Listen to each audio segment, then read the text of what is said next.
अस्सलाम वालेकुम फ्रेंड्स। मैं हूं मोहसिन रफ़ा और आप लोग देख रहे हैं 24/7 टीचर्स ऑनलाइन। दोस्तों, क्लास चल रही है हमारी फाइनेंशियल मैनेजमेंट की और आज उस सीरीज़ का हमारा 7वां लेक्चर है। दोस्तों, आज की क्लास का जो हमारा टॉपिक है वो है फाइनेंशियल फोरकास्टिंग। हम इसमें देखेंगे कि फोरकास्टिंग बेसिकली होती क्या है और फाइनेंशियल फोरकास्टिंग से क्या मुराद है और इससे रिलेटेड और बहुत सारे जो कॉन्सेप्ट्स हैं उनके ऊपर बात करेंगे। दोस्तों, आज की क्लास शुरू करने से पहले हम लोग देख लेते हैं कि हम लोगों ने अपनी पिछली क्लास के अंदर क्या चीज़ें कवर अप की थी। दोस्तों, पिछली क्लास के अंदर हम लोगों ने इंटरेस्ट के ऊपर अपनी बात शुरू की थी, जो हम पिछली 1-2 क्लासेस से करते आ रहे हैं। और हमने ये देखा था कि इंटरेस्ट की जो मुख्तलिफ टाइप्स हैं, उसमें हमारे पास सिंपल इंटरेस्ट है, उसमें हमारे पास कंपाउंड इंटरेस्ट है, उसमें हमारे पास कंटिन्यूस कंपाउंड इंटरेस्ट है। उससे रिलेटेड हमने एक एग्जाम्पल भी सॉल्व की थी और मैंने आपको ये बताया था कि इन तीनों में फ़र्क क्या होता है और कैसे जो है वैल्यू वो सिंपल इंटरेस्ट से कंपाउंड इंटरेस्ट और फिर कंटिन्यूस कंपाउंड इंटरेस्ट में और ज़्यादा इंक्रीज हो जाती है। उसके साथ ही हम लोगों ने अपनी बात फाइनेंशियल फोरकास्टिंग के हवाले से करनी थी और टाइम की किल्लत की वजह से जो है हम लोगों ने अपनी क्लास ख़त्म कर दी थी। और आज की क्लास में हम लोग अपनी बात जो है वो वहीं से शुरू करेंगे जहाँ पे हमने अपनी बात पिछली क्लास के अंदर ख़त्म की थी, मतलब फाइनेंशियल फोरकास्टिंग के हवाले से शुरू करेंगे। तो दोस्तों, आज जो है हम लोग बात करने वाले हैं फाइनेंशियल फोरकास्टिंग की। फाइनेंशियल फोरकास्टिंग के साथ साथ हम ये भी देखेंगे मेथड ऑफ फोरकास्टिंग क्या है, कि हम फाइनेंशियल जो फोरकास्टिंग है वो किन किन मेथड्स के ज़रिए करते हैं। उसके साथ हम ये भी देखेंगे कि इस फोरकास्टिंग के ऑब्जेक्टिव क्या हैं फाइनेंशियल मैनेजमेंट के अंदर, इनको हम देखेंगे। तो दोस्तों, आज की हमारी जो क्लास है उसका जो मेन टॉपिक है वो फाइनेंशियल फोरकास्टिंग है और उससे आगे जो है हम लोग मेथड ऑफ फोरकास्टिंग और ऑब्जेक्टिव ऑफ फोरकास्टिंग की बात करेंगे। तो चलिए हम लोग सबसे पहले देख लेते हैं कि फाइनेंशियल फोरकास्टिंग बेसिकली होती क्या है। दोस्तों, फोरकास्टिंग से मुराद है एस्टिमेट, अंदाजा, कि आपने अंदाजा लगाना है। आपने अंदाजा लगाया कि आने वाले दिनों के अंदर हमारी सेल बहुत ज़्यादा होगी। आपने अंदाजा लगाया कि आइंदा 5 सालों के अंदर हम लोग एक नई कंपनी परचेज कर लेंगे। आपने अंदाज़ा लगाया कि आपके अगले साल जो मुलाजिम हैं वो आपको बढ़ाने पड़ेंगे क्योंकि आपकी जो डिमांड है वो बहुत ज़्यादा बढ़ जाएगी। तो दीज आर ऑल फोरकास्टिंग। इन सारी चीज़ों को हम फोरकास्टिंग कहते हैं, इनको एस्टिमेट्स कहते हैं। अब फाइनेंशियल फोरकास्टिंग क्या होती है? Financial forecasting mean the estimates of financial resources. हम फाइनेंशियल रिसोर्सेज का जो एस्टिमेट लगाते हैं इसको हम फाइनेंशियल फोरकास्टिंग कहते हैं। Financial forecasting mean the estimate of future income and expenses. इसके अंदर हम लोग जो है अपनी आमदनी और अपने अखराजात का आने वाले वक्त के अंदर एस्टिमेट लगाते हैं फॉर अ बिजनेस। बिजनेस के अंदर over a period of time, आइंदा आने वाले वक्त के लिए, कि मतलब फाइनेंशियल फोरकास्टिंग से मुराद ये है कि आइंदा आने वाले वक्त के लिए हमारी इनकम क्या होगी, हमारे अखराजात क्या होंगे किसी भी कारोबार के हवाले से। तो ये सारी जितनी भी चीज़ें हैं ये कहलाती हैं फाइनेंशियल फोरकास्टिंग। ये तो हो गई जी हमारी फाइनेंशियल फोरकास्टिंग। अगली स्लाइड पे देखते हैं कि हमारे पास क्या है। आगे है जी ऑब्जेक्टिव ऑफ फाइनेंशियल फोरकास्टिंग, कि हमने जो फाइनेंशियल फोरकास्टिंग की है इसका मकसद क्या है, इसका ऑब्जेक्टिव क्या है। इनमें काफ़ी सारे ऑब्जेक्टिव मैंने यहाँ पे लिखे हैं, तो वन बाय वन जो है मैं आप लोगों से भी शेयर कर लेता हूँ। इसमें जो पहला ऑब्जेक्टिव है वो है मेक प्लानिंग फॉर फ्यूचर। जब हम लोग ये अंदाज़ा लगा लेंगे कि हमारी आइंदा आने वाले सालों के अंदर ये आमदनी होगी, ये अखराजात होंगे, तो हम उससे अपने फ्यूचर की प्लानिंग कर सकते हैं। अगर हमने एस्टिमेट लगाया कि हमारी जो आमदनी है अगले साल वो 10 मिलियन होगी, तो अब हम 10 मिलियन के हिसाब से अपने बिजनेस की प्लानिंग करेंगे कि आइंदा आने वाले वक्त के अंदर हम एक प्रोडक्शन सेल और लगा लेंगे, हम कोई एक और नई कंपनी परचेज कर लेंगे। तो ये सारी जो प्लानिंग है वो फाइनेंशियल फोरकास्टिंग की मदद से की जा सकती है। तो the first objective of the financial forecasting is make the planning for future. The second point in this regard is take advantage of future opportunities.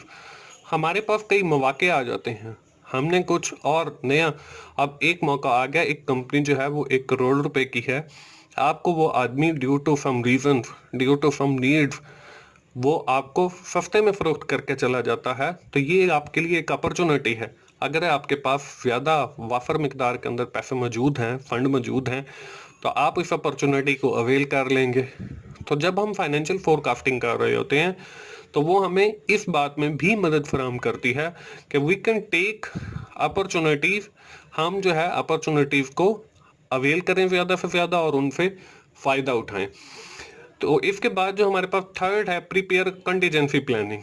इससे जो है हम अपनी कंटीजेंसी, नागहानी जो हमारे पास सूरत हाल हैं जिनके ऊपर हमारा कंट्रोल नहीं है, उसकी भी प्लानिंग कर सकते हैं। उसके बाद है reduce the cost of product and services. जब हम लोग हर चीज़ प्लान कर रहे हैं, हर चीज़ फोरकास्ट कर रहे हैं, तो इससे क्या होगा कि हमारे जो प्रोडक्ट या सर्विसेज हैं उनकी जो कॉस्ट है उसमें भी कमी आएगी। और लास्ट पॉइंट जो यहाँ पे मैंने लिखा है वो prepare to deal with the possible outcome. तो हमारी जो पॉसिबल आउटकम है उनके साथ भी हम डील कर सकते हैं, हम अपनी आउटकम को भी बढ़ा सकते हैं, क्योंकि जब हमारे पास रिसोर्सेज जो हैं वो वाफर मिकदार में होंगे तो ये सारे जो दोस्तों ऑब्जेक्टिव हैं ये सारे के सारे हमारे फाइनेंशियल फोरकास्टिंग के हैं। तो चलिए अब आगे देख लेते हैं कि जो हमारी फाइनेंशियल फोरकास्टिंग है इसको फोरकास्ट करने के मेथड कौन से हैं। दोस्तों इसको फोरकास्ट करने के हमारे पास 2 मेथड हैं, एक परसेंटेज ऑफ सेल मेथड है, एक हमारे पास कैश बजट मेथड है। अब जो परसेंटेज ऑफ सेल मेथड है वो हमारे पास बिल्कुल सिंपल है, और जो हमारे पास कैश बजट मेथड है वो हमारे पास थोड़ा सा कॉम्प्लिकेटेड है। अब परसेंटेज ऑफ सेल मेथड के अंदर हम लोग करते क्या हैं, परसेंटेज ऑफ सेल मेथड के अंदर हम लोग जो है एस्टिमेट लगाते हैं या अंदाज़ा लगाते हैं अपने सेल या रेवेन्यू का ईयर बाय ईयर, कि आइंदा आने वाले सालों के अंदर हमारी सेल या रेवेन्यू कितना होगा, हमारे एक्सपेंसेस या अखराजात कितने होंगे। उसके बाद हम एस्टिमेट्स लगाते हैं level of investment in assets, कि हमें अपने एसेट्स को ख़रीद करने के लिए कितनी इन्वेस्टमेंट की ज़रूरत पड़ेगी। उसके बाद हम एस्टिमेट लगाते हैं फाइनेंसिंग नीड लाइबिलिटी, कि हमें उन एसेट्स को खरीद करने के लिए कितने लोन की ज़रूरत पड़ेगी, कितनी लाइबिलिटी हमारी इंक्रीज होगी। ये सारे जो के सारे तीनों जो एस्टिमेट्स हैं these are related to the percentage of sale method, कि हमारी जितनी सेल होगी, हम कहते हैं कि जी हमारी सेल का 5% जो है we are investing in to purchasing the new assets, हमारी जितनी सेल होगी उसका जो 5% है वो हम नए एसेट को खरीदने में लगाएंगे। ठीक है, तो ये एक परसेंटेज ऑफ सेल मेथड की एग्जांपल है। उसके बाद हमारे पास है जी कैश बजट मेथड, ये हमारे पास दूसरा मेथड है फॉर फोरकास्टिंग। कॉम्प्लिकेटेड है, get to income statement and balance sheet. हम जो है किसी भी कंपनी की 2 सालों की मतलब बैलेंस शीट या इनकम स्टेटमेंट ले लेते हैं, उसको मैच करते हैं, उनके डिफरेंसेस के उसके अंदर कितना इंक्रीज आया कितना डिक्रीज आया है, और जो हमारी कैश फ्लो स्टेटमेंट होती है किसी भी कंपनी की वो भी हम 2 सालों के लिए लेते हैं। उसमें जो हमारी एक्टिविटीज़ हैं, उसमें हमारी फाइनेंसिंग एक्टिविटीज़ हैं, उसमें हमारी इन्वेस्टमेंट एक्टिविटीज़ हैं, उनके दरमियान जो डिफरेंसेस आते हैं वो भी हम लोग मेजर करते हैं और उससे फिर हम लोग फोरकास्टिंग करते हैं। तो ये हमारे पास एग्जांपल हो जाएगी कैश बजट मेथड की। तो चलिए दोस्तों हम एक एग्जांपल ले लेते हैं परसेंटेज ऑफ सेल मेथड की। उसमें मैंने काफ़ी सारी चीज़ें कैलकुलेट की हैं, उम्मीद है आप लोगों को समझाने की कोशिश करूँगा। We are going to start a new business, हम न्यू कारोबार शुरू करने जा रहे हैं, और business revenue to grow from the 2 lakh to 3 lakh. हमारा जो रेवेन्यू है in the first year that is 2 lakh, in the second year that is 3 lakh, कि वो हमारा बढ़ गया। And your expensive is also growing, हमारे जो अखराजात हैं वो भी लामाला बढ़ जाएंगे फ्रॉम 50,000 टू 70,000, वो 50,000 से 70,000 हो गए आफ्टर 1 ईयर, 1 साल गुजरने के बाद। These forecast can be based on the business environment in which the businesses operate, और ये सारे जो हैं वो बिजनेस एनवायरनमेंट की वजह से हैं जिसमें वो बिजनेस चल रहा है। अब हमने करना क्या, रिक्वायरमेंट्स क्या हैं, calculate the sale revenue growth, हमने सेल रेवेन्यू ग्रोथ कैलकुलेट करनी है। उसके बाद calculate how much expensive increases, कि आपके अखराजात कितने परसेंट बढ़ गए हैं। उसके बाद है calculate estimate current asset for the next year. आपने नेक्स्ट ईयर का जो हमारा करंट एसेट है वो कितने इंक्रीज या डिक्रीज हुए हैं वो आपने कैलकुलेट करने हैं। और उसके लिए हमारे पास जो current assets divided by sale ratio है दैट इज इक्वल टू 20%, वो हमारे पास 20% है। ये है दोस्तों हमारे पास एक केस, इसको हम सॉल्व करते हैं। ये तीनों जो हमारी रिक्वायरमेंट हैं इनको चेक करते हैं।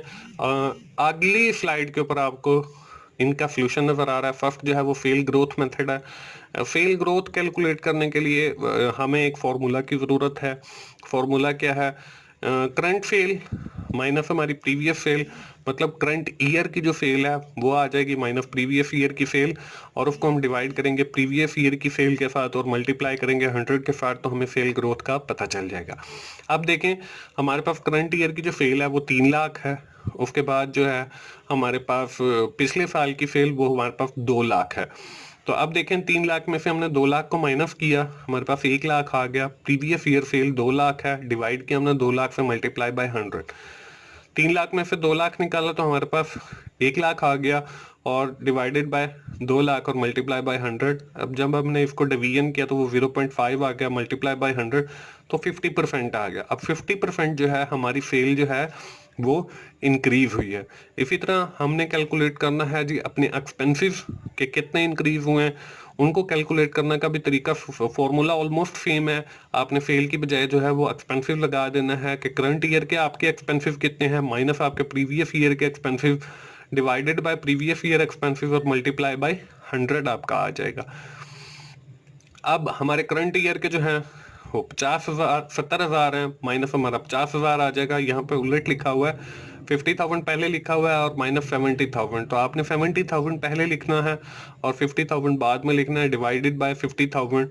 तो 70 में से जब आप 50 को निकालेंगे वो 20,000 आ जाएगा, और 20,000 डिवाइडेड बाय 50,000 और मल्टीप्लाई बाय 100, तो ये 20,000 को जब हमने तकसीम किया 50,000 से 0.4 आ गया, मल्टीप्लाई 100 तो वो 40%। अब देखें हमारी जो सेल रेवेन्यू ग्रोथ है वो 50% है, और जो हमारा एक्सपेंस इंक्रीज हुआ है वो हमारा 40% है।